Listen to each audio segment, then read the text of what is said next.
राम राम। कहाँ गई वो बातें जो योगी जी कहा करते थे, बटोगे तो कटोगे।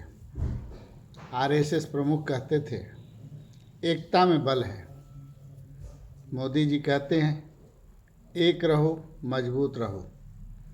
हिंदुओं को एक करने के लिए तरह तरह के नारे लगाते थे ये लोग चुनाव के समय। अब क्या हुआ?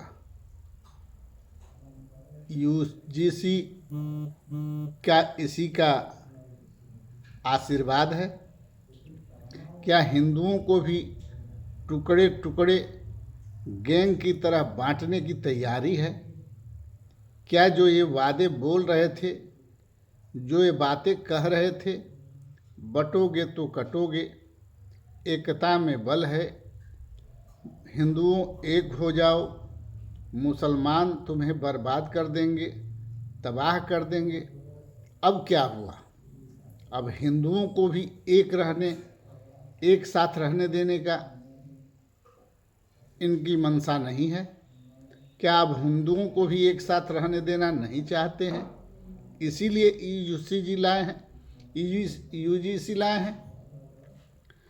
यूजीसी के माध्यम से समाज को और देश को क्या देना चाहती है सरकार? क्यों अब हिंदुओं में भी भेदभाव कर रही है सरकार? अब हिंदुओं को भी बांट रही है सरकार। पहले ही लोग हिंदुओं को कई जातियों में बांट चुके हैं।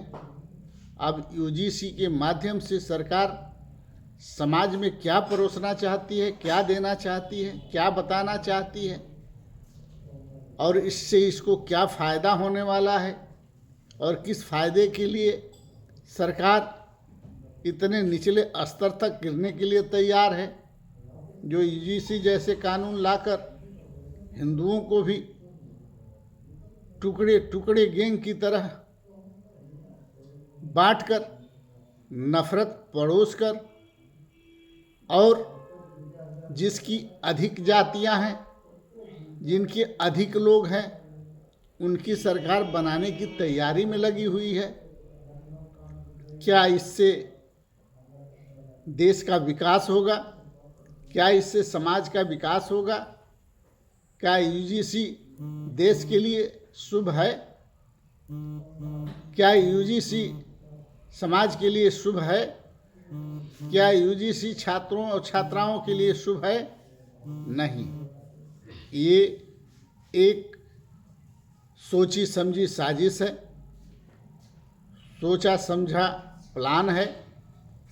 सरकार इसके तहत कुछ ऐसा करना चाहती है जिससे सिर्फ सरकार को ही फायदा हो और सरकार 47 तक बनी रहे।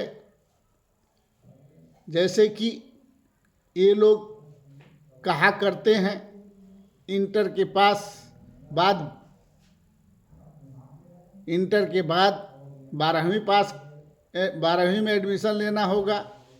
उसी तरह हम भी कह रहे हैं कि ये लोग 1947 तक या 2047 तक राज करना चाहते हैं।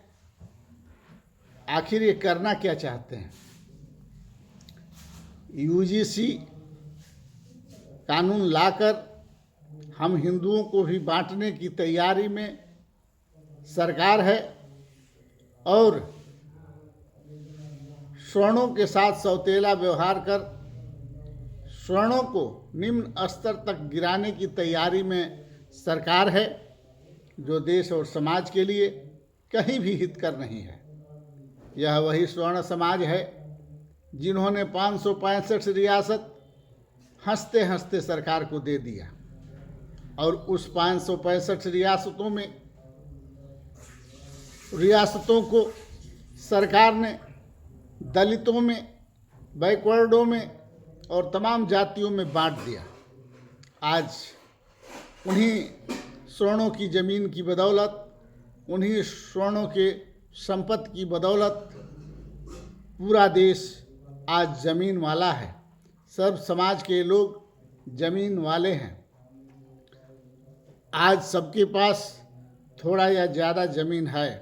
कोई ऐसा नहीं है जिसके पास ज़मीन नहीं हो। यह सब स्वर्णों की देन है। फिर भी स्वर्णों के साथ सभी लोग मिलकर स्वर्णों के साथ सौतेला व्यवहार क्यों कर रहे हैं? ये पूछता है भारत, पूछता है समाज और पूछता है सत्य दिल वाले समाज के लोग, जो चाहे किसी भी बिरादरी में हों, जो स्वर्णों के बलिदान को जानते हैं, समझते हैं, वो भी सवाल पूछ रहे हैं।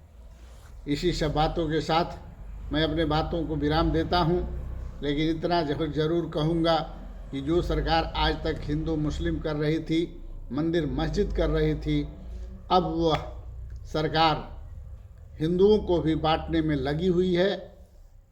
सावधान हो जाइए, सतर्क हो जाइए और अपने जीवन को सुरक्षित रखने के लिए स्वयं मेहनत कीजिए और अपनी सुरक्षा स्वयं कीजिए। जय हिंद, जय भारत।